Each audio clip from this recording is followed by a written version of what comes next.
Hi everyone, Helen Blunden here at Activate Learn on Twitter. It is not time for a book review, but I thought I'd do something different and actually show you my purchases, my recent purchases in books. Yesterday, I went into a bookstore. Alarm bells, alarm bells. Every time I go into a bookstore, I am sure somewhere there's these red alarm bells that kind of fire up. She's entered the store. She's entered the store. Batten down the hatches. She's gonna buy. That's what usually happens. Anyway, and so I did. I came away from the bookstore.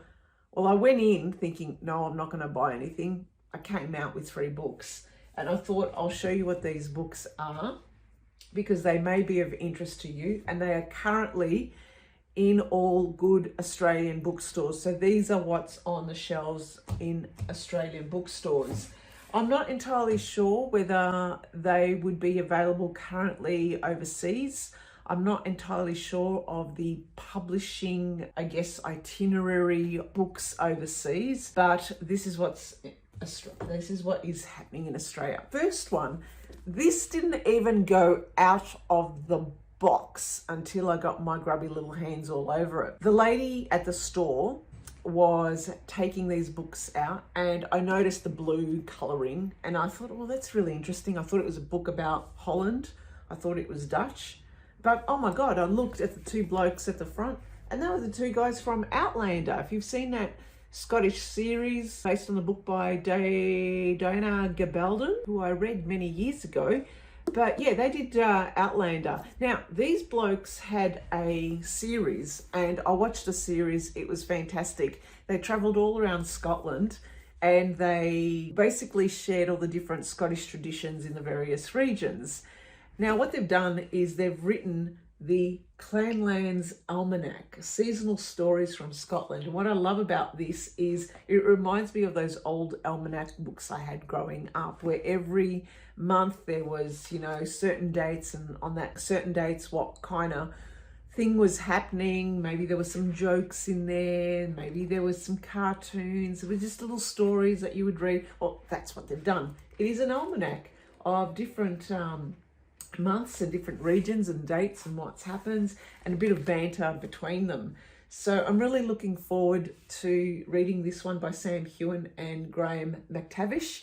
And I cannot wait to go back to Scotland. Scotland is one of the best countries in the world and I want to go back there. So this will give me some ideas of the regions to travel to and the things to see. So really looking forward to reading this one. So I'll leave it aside. Now, the second one is Gert Nation. Now, Gert Nation is, again, a series by David Hunt. This is his 3rd book and he covers the entire Australian history. Now, I used to think at high school Australian history was utterly boring. It wasn't as exciting as English medieval history or even prehistoric history. Australian history is very young by world standards, about over 250, 70 years old, right?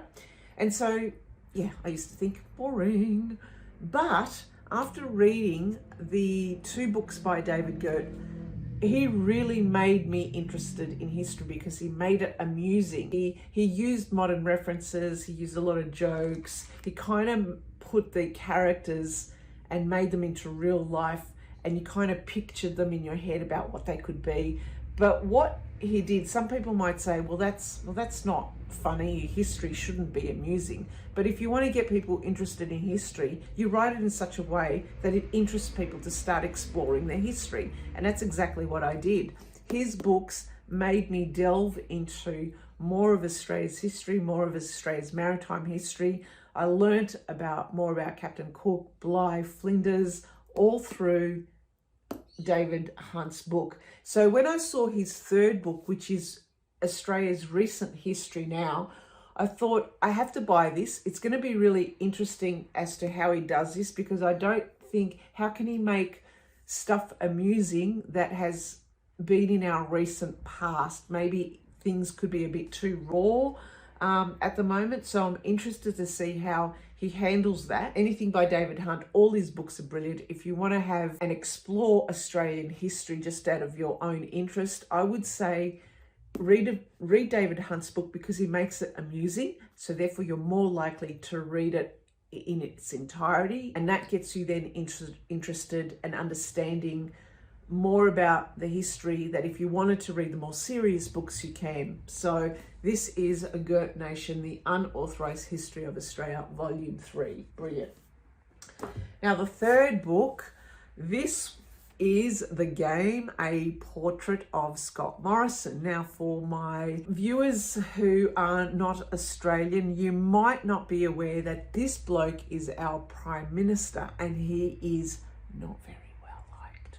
I certainly don't like him. Many people don't like him. When I saw this book by Sean Kelly, there was a lot of commentary in the media and online on Twitter about this book. And this book really is all about the account of what he's like as a person.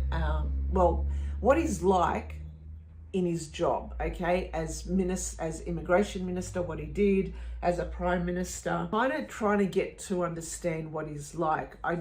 I'm already about 90 pages in, and it's been really interesting to glean what he might be like, but unless you really know a person, you live and work with them, you never truly really know them, and you only get an idea of the high level stuff. But this is going to be really interesting because part of me just didn't want to buy a book with him on the title because I feared that I would be giving money somehow back to Scott Morrison, which is the last thing. That doesn't happen. But I thought at the same time, he's such a figure where he is causing in Australia a lot of angst and a lot of separation, I guess, and a lot of discontent. So I thought, why not? I have to buy the book and read it.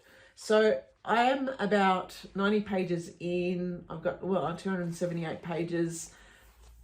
This is The Game, a portrait of Scott Morrison. Now, like I said, all these books are new.